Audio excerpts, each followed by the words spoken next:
She was once called the gentlest face of classic Hollywood. Clear, luminous eyes, a calm, measured voice, roles forever associated with kindness and self-sacrifice. Yet behind that obedient beauty stood a woman who made Hollywood's entire power structure tremble. Olivia de Havilland did not merely step onto the screen. She walked straight into the courtroom, alone, and confronted the studio moguls who controlled the destinies of thousands of actors. And she won. Fame came early, but freedom did not. While audiences adored her as Melanie in Gone with the Wind, Olivia was quietly paying the price. Isolation, years branded as a traitor, doors slammed shut simply because she dared to say no. Her talent was celebrated on the Oscar stage, yet that very talent also became the shackles that bound her for years. Olivia's tragedy was never loud. It lived in relationships fractured beyond repair, in a cold war with her own sister that stretched across nearly a century, in marriages that left unseen wounds, and in the deepest pain a mother can know, burying her son. She lived a very long life, not to escape the past, but to witness everything she had traded away. Olivia de Havilland's story is more than the journey of a movie star. It is a story about the cost of freedom, about the quiet strength of a woman who seemed fragile, and about a bitter paradox. Sometimes, to preserve one's dignity, one must accept a life lived with loneliness. The price of freedom that Olivia de Havilland paid did not begin in a courtroom, nor did it emerge once she had become a movie star. It was planted much earlier, in childhood, within a family where separation, control, and comparison formed the everyday atmosphere, quietly shaping her character long before Hollywood ever learned her name. Olivia Mary de Havilland was born in 1916 in Tokyo, into a British family living far from home because of her father's work. Her earliest memories belonged to a world balanced between East and West. But that sense of stability was brief. Her parents' marriage soon fractured, and while Olivia was still very young, her father left the family, leaving two daughters in the care of a mother who was both strong-willed and severe. The decision to take the children from Japan to the United States was not merely a relocation, it was a clean severing from a former life, ushering in years of uncertainty in California. In the new household, Olivia grew up under the authority of a mother who placed discipline and ambition above tenderness. Every gesture was watched, every emotion restrained. When a stepfather entered the family, the atmosphere became even more suffocating. He vehemently opposed acting, viewing it as an improper path. And the underlying tensions within the home gradually turned into direct pressure. It was in this environment that Olivia learned two lessons early on: how to remain silent in the face of power and how to cultivate resolve in solitude. Running parallel to that control was a sisterhood that was never peaceful. Born just over a year apart, Olivia and her younger sister were raised in constant comparison, where familial affection was steadily eroded by rivalry and jealousy. The clashes of childhood, both physical and emotional, were not harmless quarrels, but early signs of a confrontation that would last a lifetime. While Joan grew up feeling she lived in her sister's shadow, Olivia internalized a different burden: the need to hold her ground, to be stronger, never to appear weak. For this reason, when Olivia discovered the school stage as a rare space where she could breathe and exist as herself, it was not simply a youthful pastime. It was an escape. And when the ultimatum was delivered, abandon acting or leave the household, Olivia did not hesitate. Her decision to walk away at such a young age was not an impulsive act, but the first deliberate step of a woman already accustomed to standing on her own side, even when the cost was loneliness. Leaving that tightly controlled household behind, Olivia de Havilland entered life not as a dreamer, but as someone already accustomed to standing at the edge of safety. The school stage had once been a refuge, yet it was a seemingly minor opportunity that pushed her beyond amateur boundaries and into a far harsher professional machinery.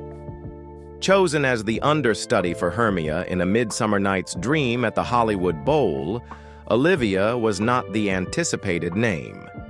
She remained behind the lights quietly observing, learning each beat of the performance, each physical movement of the lead, always carrying the sense that she was merely a contingency plan. Then fate intervened in its most ruthless form. The lead actress and her replacement withdrew in the days just before opening. Olivia stepped onto the stage with no room to retreat, and that performance proved strong enough for Max Reinhardt, famously exacting, to remember her as a serious discovery rather than an accident. That opening led to Warner Brothers, but the door was anything but welcoming. The contract she signed in 1934-1935 granted her an official place within the studio system, in exchange for modest starting pay and near-total control. Her voice was deemed too English and required adjustment. Her appearance, facial lighting, and public presentation were placed in other hands. For many young actors, this was the period when individuality was molded away. For Olivia, it became a time of closer observation than ever. On the set of the 1935 film version of A Midsummer Night's Dream, she did more than act. She studied camera placement, the way light fell across cheekbones, the difference between a face favored by the frame and one left in shadow. This knowledge was never written into a contract, yet it later helped her protect herself in an environment where power often hid behind technique. Everything shifted abruptly when Captain Blood premiered at the end of 1935.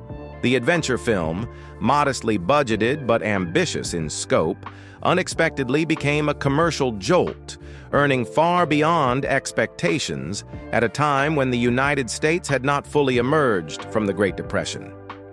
Olivia, only 19, appeared on screen as Arabella Bishop, gentle yet quietly resolute, opposite Errol Flynn, then nearly unknown. Their pairing produced a chemistry audiences needed no explanation for. Glances, cadence, the silences between lines were enough to hold viewers. The film's success not only launched Flynn into stardom, but fixed Olivia in Warner Brothers' eyes as the ideal leading lady. Beautiful, proper, non-disruptive. From that moment, a formula took shape, and with it, an invisible mold began to tighten around her career, just as the spotlight first began to glow. From Captain Blood, Warner Brothers quickly realized they had created a duo capable of selling tickets through emotion more than script. Olivia de Havilland and Errol Flynn were repeatedly placed together, as if the glances and pauses between them had become an asset to be fully exploited. That rhythm of collaboration stretched through the latter half of the 1930s, across adventure films that shaped the American imagination, from Captain Blood to The Adventures of Robin Hood, 1938, then Santa Fe Trail and They Died with Their Boots On.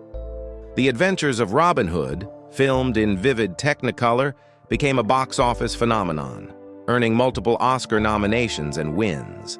It elevated Flynn as a premier action hero and solidified Olivia's image as the exemplary Maid Marian, gentle, noble, forever standing at the edge of others' triumphs. The on-screen chemistry was so powerful it spilled beyond the screen, feeding persistent rumors about real life. Olivia did not deny deep feelings for Flynn. That closeness lived in every frame, in the way their characters sought each other with their eyes before the script could speak. But Flynn was married, and Olivia chose to stop at a severe boundary, emotions acknowledged, actions withheld. That restraint left their bond both intense and stalled, a tension without resolution that was transformed into seductive energy on screen, while carving out unnamed voids in her inner life. The cost of that success soon became apparent. While Flynn was built as a free-ranging action star, each film expanding the reach of his masculinity and power, Olivia was held tightly within the muse frame. Her roles were polished to perfection, but rarely permitted to break free. Refinement became the standard, and standards are difficult to surpass. On set, Flynn often commanded the center with his blunt manner, excessive pranks, and almost instinctive confidence. Olivia, by contrast, grew increasingly aware of her position within the frame, where the light favored one face, where the camera lingered longer, and how a smile could be turned into ornamentation for another's victories. The more she was loved, the more she felt the golden cage closing in, a bitter paradox in which acclaim itself became the limit on the road ahead. The desire to escape the muse mold pushed Olivia de Havilland into a tense battle of wills when an opportunity called Gone with the Wind appeared. The role of Melanie Hamilton was neither glamorous nor central, but it contained what Olivia had sought for years: psychological depth and quiet strength. The problem was that Warner Brothers did not want to lend her out. The studio feared that a markedly different image would shatter the ticket-selling formula it had relied on for so long. Olivia, by then acutely aware of how power operated, refused to be sidelined. She took the initiative, lobbying, meeting, persuading each necessary link, turning a role deemed supporting into a personal battleground where precision and will had to prevail. Once inside the film's machinery, Olivia encountered an environment so punishing that even seasoned actors faltered. The shoot dragged on, pressure mounted, and changes in direction kept the atmosphere taut as a wire. Amid the chaos, Olivia and Vivien Leigh gravitated toward each other not through rivalry, but through quiet labor. They studied lines together, dissected character with George Cukor in discreet sessions, as if trying to preserve the humanity of their roles against a vast production machine. Olivia's Melanie emerged not through spectacle, but through endurance, compassion, and resilience, a subtle counterweight to the stormy force of Scarlett O'Hara. When the film premiered at the end of 1939, public and critical response quickly validated the choice. Within a record-breaking box office success that became a cultural phenomenon, Olivia was praised for giving Melanie a rare inner life. The Best Supporting Actress nomination at the 1940 Oscars arrived as official recognition that she could move far beyond her familiar image. But the awards night delivered a profound psychological shock. The win went to Hattie McDaniel. Olivia initially reacted with intense disappointment, a sense of being misjudged, as though the effort she had just made to transform herself was immediately eclipsed. Though she later reasoned with herself and adjusted her emotions, the aftertaste lingered, quietly deepening the feeling that recognition for her always came with conditions attached. At the same time, on a different trajectory, the family balance began to shift. Joan Fontaine surged forward with Rebecca, gaining a new status and attention that had previously tilted toward her sister. These parallel successes did not soothe old tensions. Instead, they sharpened a bitter paradox. Just as Olivia proved she could break free of the golden cage, familiar comparisons and rivalries resurfaced, seeping into both professional satisfaction and psychological fissures that had never fully healed. The sense of being mispositioned after Gone with the Wind did not fade. It crystallized into an increasingly clear dissatisfaction. Returning to the familiar Warner Brothers machine, Olivia realized that the creative doors she had just touched were closing again. The roles offered were shallow, repetitive, safe, decorative pieces for male leads. When she refused them, she was not met with dialogue, but with punishment through suspension. Her contract frozen, time locked, salary halted while obligations remained. Each refusal pushed the contract clock backward, turning a nominal 7 years into an endless chain. The feeling of confinement did not come from a visible prison, but from empty schedules and whispered labels of being difficult. That prolonged silence was not merely a professional void, it was a slow erosion of the spirit.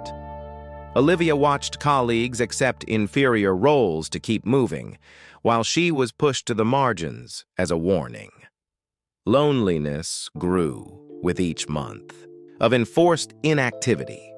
Professional relationships thinned, meetings vanished. Yet within that vacuum, a cold decision took shape. If negotiation in boardrooms was impossible, she would confront the system through the law. In 1943, Olivia sued Warner Brothers under Section 2855 of California law, arguing that 7 years meant 7 calendar years, not a term warped by suspensions. It was a life-or-death gamble. Retaliation followed immediately. Her name disappeared from casting lists. Warning letters circulated, and for nearly 2 years, she had no work. Legal costs ballooned to a level that could end any career. Fear of reprisal caused many former allies to keep their distance. In the press, smears crept in, painting her as a stubborn star daring to challenge the order.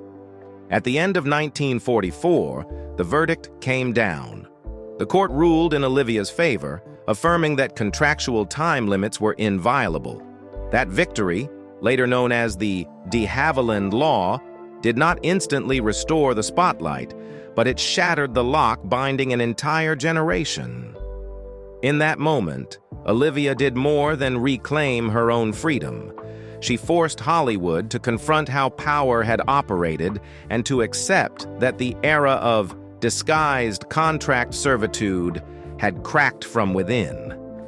When the legal door closed behind that historic ruling, another opened, quietly but decisively. Olivia de Havilland returned with a role that did not ask for sympathy, but compelled audiences to face their own moral choices, into each his own. Her character lives with the pain of being denied motherhood, compressed into layers of silence, where emotion is released not through tears, but through a terrifying restraint. Olivia did not heighten the tragedy. She calibrated breath, gaze, and pauses, as if every second on screen carried weight. Audience and critical response came swiftly and forcefully. Steady box office, rising prestige, and the 1947 Best Actress Oscar appeared as a cool, exact acknowledgement of an uncompromising artistic choice. The momentum did not stop at safety. With The Snake Pit, Olivia entered territory Hollywood rarely dared to touch: mental illness. She did not perform madness, she dismantled it.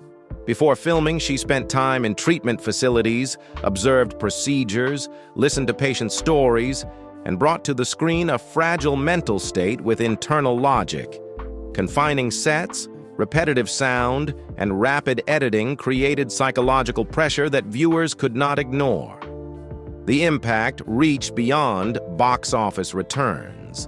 The film ignited public debate, prompted reviews of treatment practices, and became a catalyst for policy changes in several states. The subsequent Oscar nomination was not a reward, but a marker that acting could reach into social structure. The next peak arrived through the cold, precise cut of classical tragedy in The Heiress. Olivia transformed into Catherine Sloper, a woman underestimated, manipulated, who teaches herself to face the truth. Without noisy climaxes, she built the character through micro-shifts, from innocence to awareness, from hope to steel.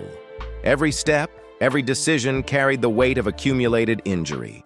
The film conquered both audiences and ballots, and the 1950 Best Actress Oscar landed like a final knock, confirming what Hollywood had to accept.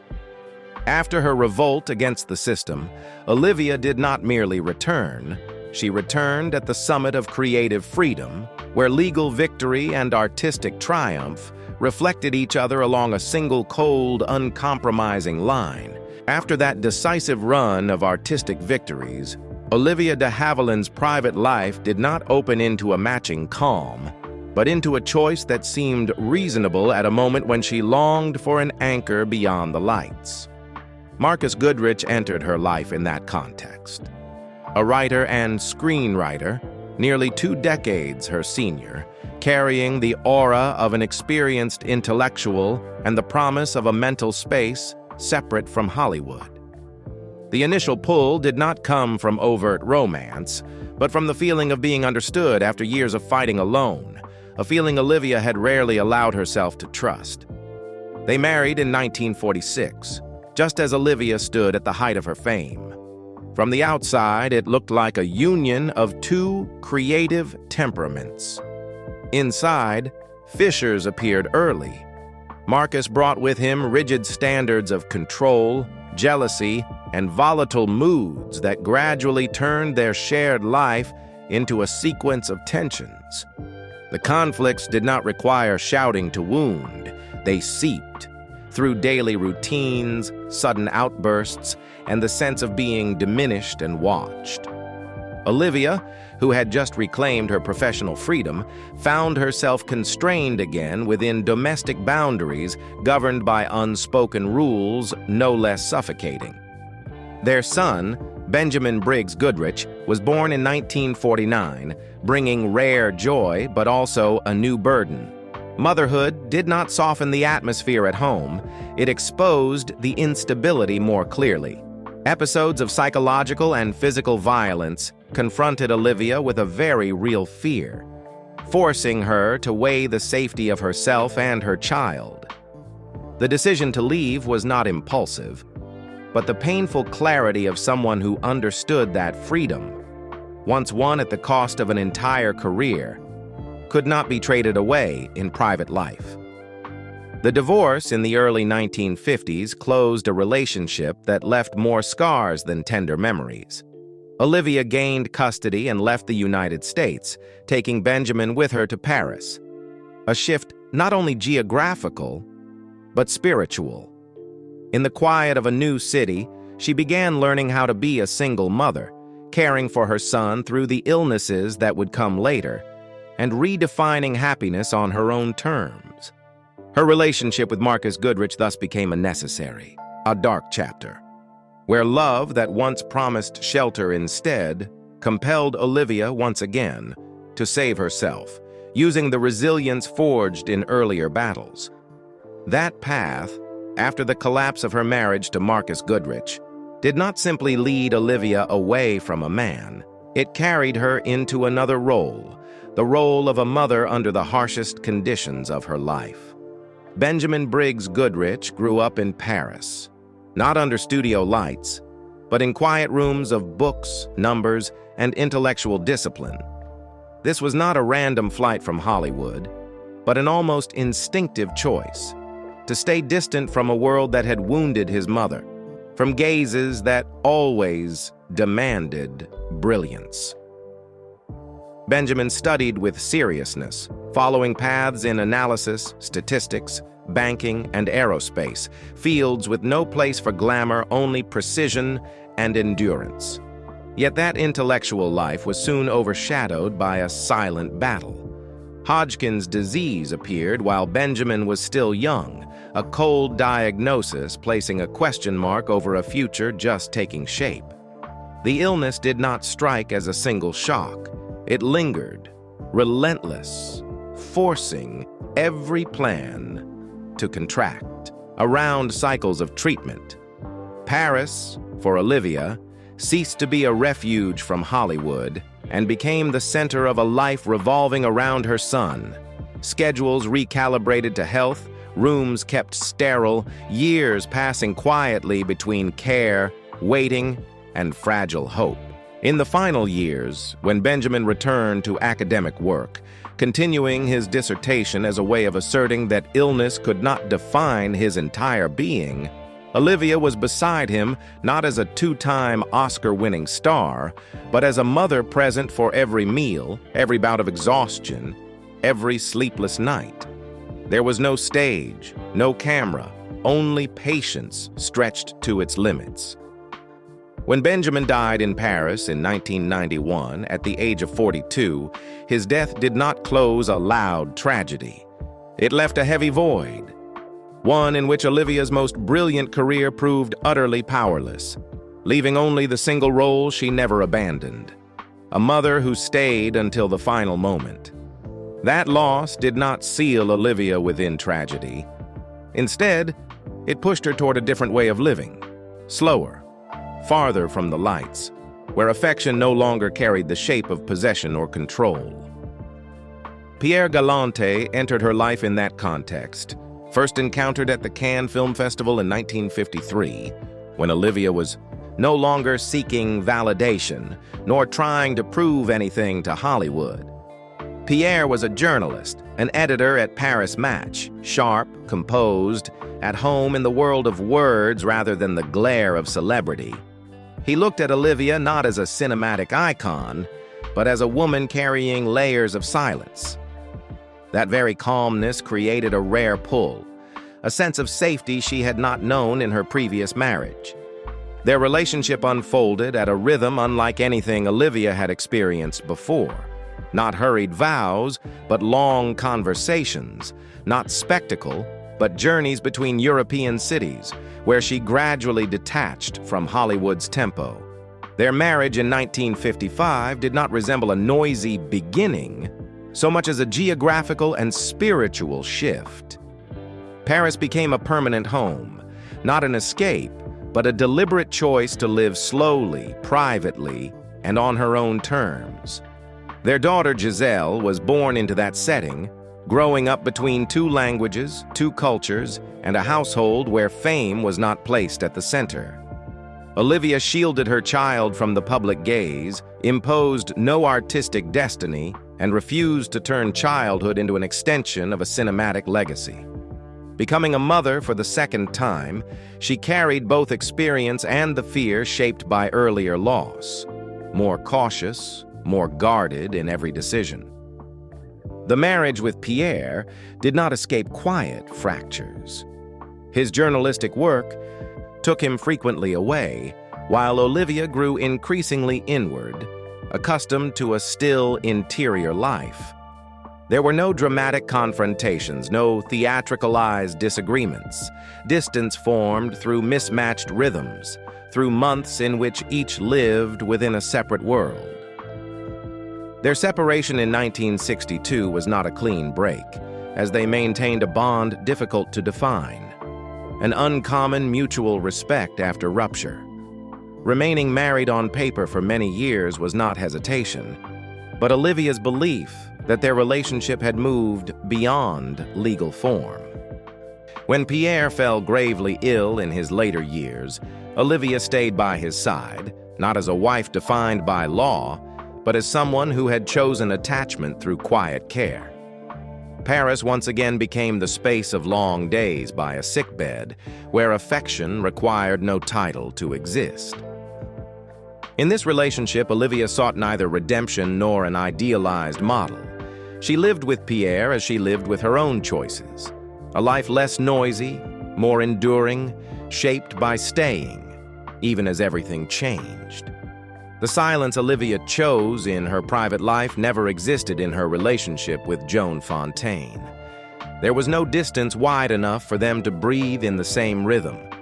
Rivalry did not begin in Hollywood, but in childhood, when the two sisters grew up in the same space while constantly being placed on a scale of comparison. Favoritism, expectations tilted toward the elder sister, and the younger sister's quiet resistance created a tension that endured, smoldering, self-sustaining, without the need for a single dramatic event.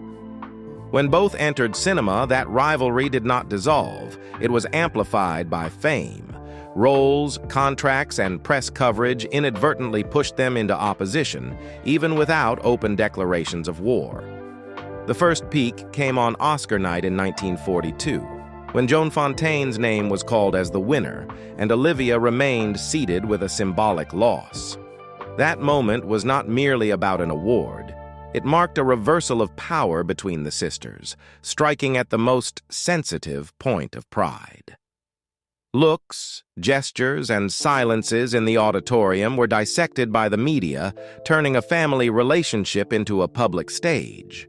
In 1947, when Olivia won the Oscar for To Each His Own, the script reversed again. Joan stepped forward to congratulate her. Olivia turned away. The act lasted seconds, yet it was enough to freeze their relationship for decades.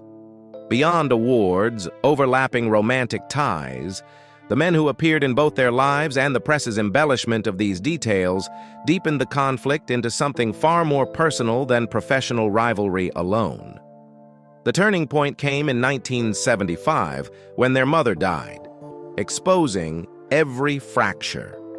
Joan accused Olivia of withholding information and arranging the funeral unilaterally, transforming shared grief into a bitter dispute. Letters, testimonies, and public rebuttals through the press nearly severed the relationship entirely. From that point on, silence was no longer a peaceful choice, but an enforced state. When Joan Fontaine died in 2013, Olivia did not resort to sharp rebuttals or harsh retrospection. Her statement was brief, composed, avoiding conflict without denying the past. In that rare moment, a rivalry spanning nearly a century was set down, not through complete reconciliation, but through another kind of silence, quieter, more mature, and no longer driven by the need to win or lose.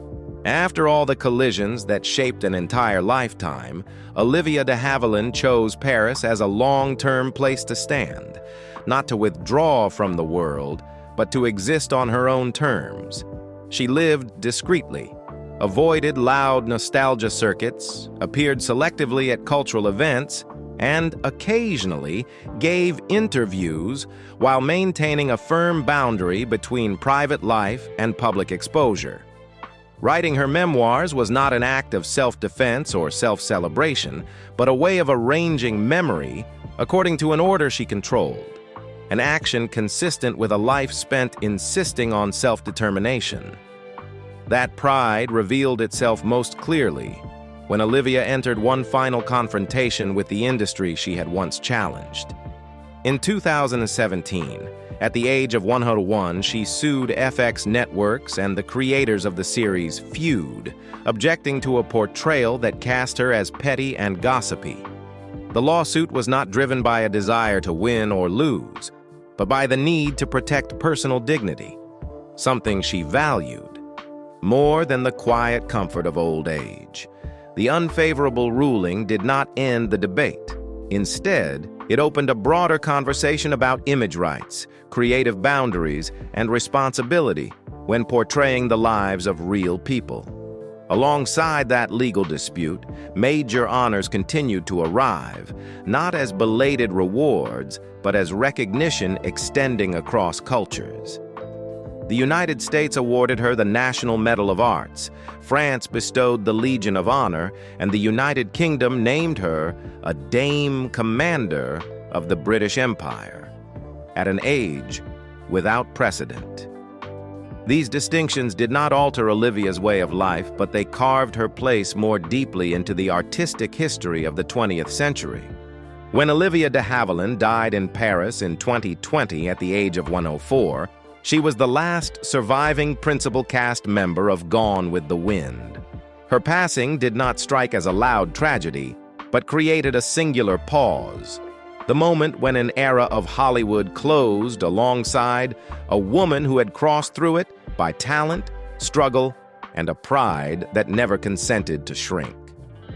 Olivia de Havilland's legacy does not rest solely in 2 Oscar statuettes or box office figures long receded with the century. It lies in a deeper imprint, harder to see, but impossible to erase from Hollywood's structure. Every time an actor is allowed to refuse a role, every time a contract can no longer bind indefinitely, her shadow remains. quiet, persistent.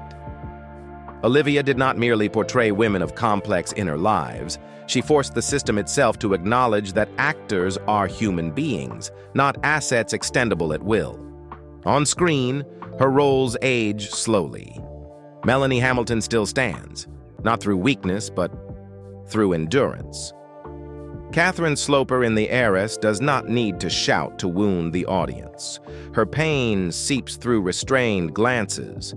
These women do not seek to conquer the world. They exist within it through intelligence, dignity, and the capacity to endure, mirroring the woman who gave them form. What Olivia left behind was not a pleasing model of femininity, but a standard of performance grounded in discipline, control, and a cold honesty toward emotion. Beyond cinema, the way she lived her final years became part of the legacy as well. Without display, without seeking public consolation, Olivia held her posture upright to the end, defending honor when necessary, choosing silence when nothing remained to argue, accepting legal defeat, but refusing to accept misdefinition. That pride was quiet, unapologetic, and therefore difficult to erode.